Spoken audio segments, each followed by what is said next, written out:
नमस्कार दोस्तों, आर्य सक्सेस मंत्र में आपका स्वागत है। जनरल नॉलेज की इस सीरीज में हम लोग बूस्टर डोज सीरीज पढ़ रहे हैं जिसका कि यह सेट 10 है और प्रत्येक सेट में आपको याद होगा कि 15 क्वेश्चन रहती है। और इस तरह से हम लोग इस सीरीज में बूस्टर डोज सीरीज में 5000 प्लस प्रश्न पढ़ेंगे। यानी कि 5000 प्रश्न पढ़ोगे तो सोचो कि कितना सब प्रश्न हम लोग पढ़ लेंगे क्वेश्चन। और इतना क्वेश्चन अगर कर लेते हैं तो कोई भी एग्जाम के लिए यह रामबाण साबित होगा।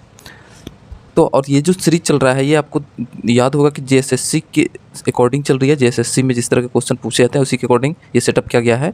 तो चलिए शुरू करते हैं पहला क्वेश्चन से। तो पहला क्वेश्चन बोल रहा है कि हाई अल्टीट्यूड रिसर्च लेबोरेटरी, ठीक, यानी हाई अल्टीट्यूड रिसर्च प्रयोगशाला कहाँ स्थित है। तो यह जो स्थित है यह गुलमर्ग में स्थित है। ठीक, याद रखना है गुलमर्ग में हाई अल्टीट्यूड रिसर्च लेबोरेटरी कहाँ स्थित है, ये गुलमर्ग में। तो गुलमर्ग कहाँ स्थित है? गुलमर्ग जो है ना कश्मीर में स्थित है। कश्मीर, जम्मू एंड कश्मीर में ये स्थित है गुलमर्ग। ठीक, अगला देखते हैं। प्रश्न बोला कि आरडीएक्स एक विस्फोटक है। आरडीएक्स क्या है? तो आरडीएक्स एक विस्फोटक है। इसका फुल फॉर्म क्या होगा? Research development explosive. रिसर्च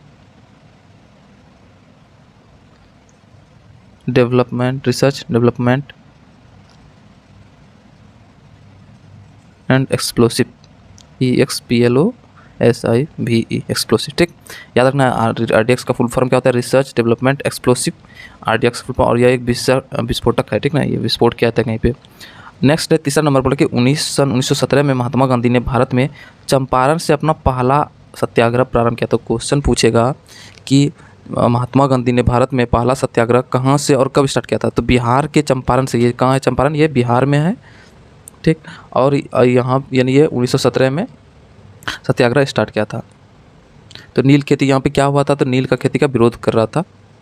अगला देखते हैं। चौथा प्रश्न है कि इंडिया हाउस की स्थापना लंदन में 1905 ईस्वी में श्याम जी कृष्ण वर्मा द्वारा किया गया था। तो याद रखना, इंडिया हाउस की स्थापना लंदन में किसके द्वारा किया गया था?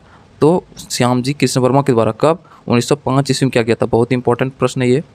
अगला प्रश्न पर आ जाते हैं हम लोग। बोला कि इंडियन इंडिपेंडेंस लीग, ठीक, इसकी स्थापना कौन किया था? रास बिहारी बोस ने। इंडियन इंडिपेंडेंस लीग की स्थापना रास बिहारी बोस ने किया था। तो ये कब किया गया था? तो 1942 में। याद रखना 1942 ईस्वी में किया गया था।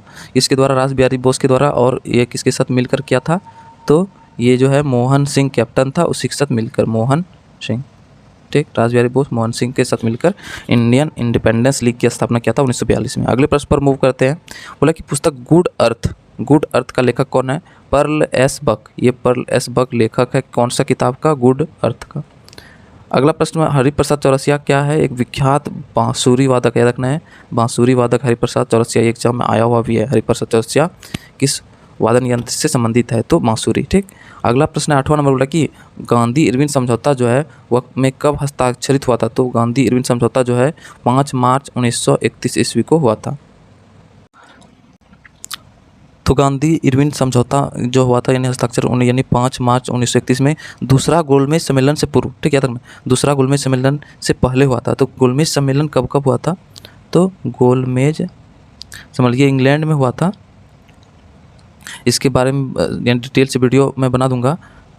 तो ये गोलमेज सम्मेलन पहला जो हुआ था मई 1930 में, दूसरा 1931 में, एकदम इसे याद रख लेना। तीसरा 1932 में।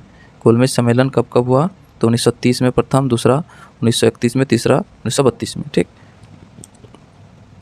तो ये हुआ क्या गोलमेज सम्मेलन? यानी कि जो 1930 में क्या होता कि नमक कानून जो तोड़ा गया था उस समय यानी अंग्रेज का शासन हिल चुका था। यानी उसको लग रहा था कि अब बहुत दिन तक भारत में शासन नहीं कर पाएंगे। इसलिए उन्होंने क्या किया था कि भारत का राजनीतिक जितने सत्य थे उनके साथ यानी बैठक किया, सम्मेलन किया, उसी को नाम दिया गया गोलमेज सम्मेलन। ठीक, तो यानी जो गांधी इरविन जो समझौता हुआ था वो दूसरे गोलमेज सम्मेलन से पहले हुआ था, यानी 5 मार्च 1931 को हुआ था। ठीक, अगले प्रश्न पर मूव करते हैं। अगला प्रश्न बोला कि जब सूर्य पृथ्वी से अधिकतम दूरी पर होता है यानी सन और ये अर्थ। तो ये अर्थ क्या होता है कि सूर्य के चारों ओर घूमते रहता है। तो घूमते रहता है तो यानी ये इस अंडाकार पथ में घूमता है। तो कभी ना कभी ये दूर रहता है, देखो यहाँ पे नज़दीक है, यहाँ पे दूर। तो जब दूर रहता है इसी को अपसौर कहते हैं, अपसौर। और जब नज़दीक होता है, जब मान लो यहाँ पे रहेगा तो नज़दीक होगा, इसी को बोलते हैं उपसौर। उपसौर याद रहेगा। यानी जब सूर्य पृथ्वी से अधिकतम दूरी पर रहता है यानी ज़्यादा दूर रहेगा तो अपसौर, और जब नज़दीक रहेगा तो उपसौर कहते हैं। तो अपसौर की स्थिति कब होता है? याद रखना है कि प्रत्येक वर्ष 4 जुलाई को अपसौर की स्थिति, और उपसौर की स्थिति 1 से 5 जनवरी के बीच, 1 से 5 जनवरी के बीच होता है। ठीक, याद रहेगा। अगला प्रश्न पर आते हैं। हेलीवीट का जो भव्य मंदिर है होयसालों द्वारा बनाया गया था। हेलीवीट का भव्य मंदिर किनके द्वारा बनाया गया था? होयसालों के द्वारा बनाया गया था। ठीक, 11वां प्रश्न पर आए थे हम लोग। अब 11वां प्रश्न है कि भारतीय संविधान के लिए प्रारूप सभा का अध्यक्ष कौन था? तो डॉक्टर BR अम्बेडकर, भीमराव अम्बेडकर था। भारतीय संविधान के लिए प्रारूप सभा का अध्यक्ष कौन था? याद रखना है, भीमराव अम्बेडकर। अगला प्रश्न पे आते हैं कि भारत और पाकिस्तान के बीच ताशकंद समझौता कब हुआ था? तो 10 जनवरी 1966 को ताशकंद समझौता हुआ था भारत और पाकिस्तान के बीच। 10 जनवरी 1966 को याद रखना है। कौन था इधर से प्रधानमंत्री, कौन था भारत का उस समय? लाल बहादुर शास्त्री। ताशकंद समझौता में लाल बहादुर शास्त्री प्रधानमंत्री थे।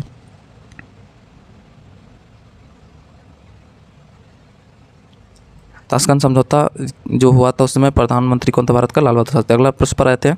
13वां है कि दीन ए इलाही धर्म का स्थापना अकबर द्वारा कब हुआ था? तो दीन ए इलाही धर्म की स्थापना यानी अकबर द्वारा 1582 ईस्वी को हुआ था। याद रखना, 1582 द्वारा। किसके द्वारा? अकबर के द्वारा।